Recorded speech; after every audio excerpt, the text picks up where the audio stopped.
जय शिव शंकर उमापति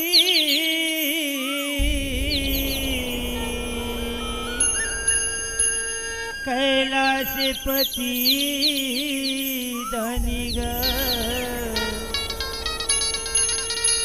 भक्तन मन लया आनंद करी दे सुन ले ओ भक्त धनिगा।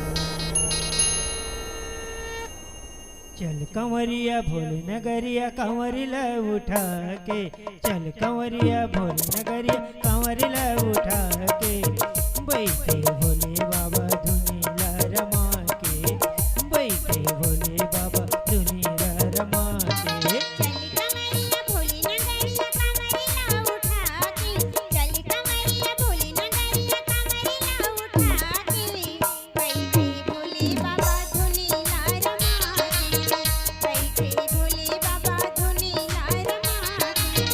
कंवरिया भोले नगरिया कंवरिला उठा के, चल कंवरिया भोले नगरी कंवरिला उठा के, बैठे भोले बाबा धुनीला रमा के, बैठे भोले बाबा धुनीला रमा के।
चाहे पड़े पाम छाला चाहे अवे आंधी गा, जाने हमला भोले नगरिया हिम्मत मन में बांधी गा।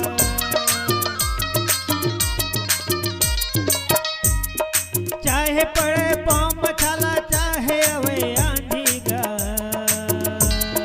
जाने हमला भोले नगरिया हिम्मत मन में बांधी गा। चल जहुरिया चल रे भैया जयकारा लगा के, चल जहुरिया चल रे भैया जयकारा लगा के, बैठे भोले बाबा धुनीला रमा के, बैठे भोले बाबा धुनीला रमा के।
सावन के महीना सुहावन बड़ा लागेगा,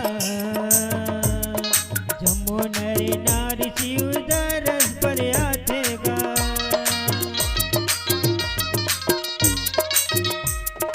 सावन के महीना सुहावन बड़ा लागेगा, जम्मू नरे नारी शिव दरस पर आतेगा। चलो दीदी चलो भैया चलो दीदी चल गा भैया कंवरिला उठा के, दीदी चल गा भैया कंवरिला उठा के, बैठे भोले बाबा